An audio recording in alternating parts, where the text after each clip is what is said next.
جب ان بہنوں بھائیوں میں آپس کی محبت ہے۔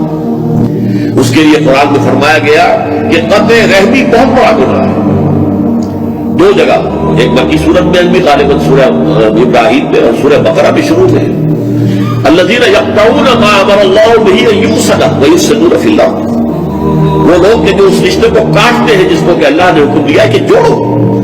صلہ رحمی رشتہ جو ہے، بھائی ہے بہنیں ہیں، یہ سب کیا ہے؟ ماں کے رحم سے، ایک ہی رحم سے ایک ہی پیدائش ہوئی ہے، تو تمہیں اس رحم کے اوپر تم جڑے ہوئے ہو، تو صلہ رحمی کرو، آپس میں ایک دوسرے کے ساتھ بھلائی کرو، نیکی کرو، تو یہ ہے ان کا رشتہ ہے آپس میں۔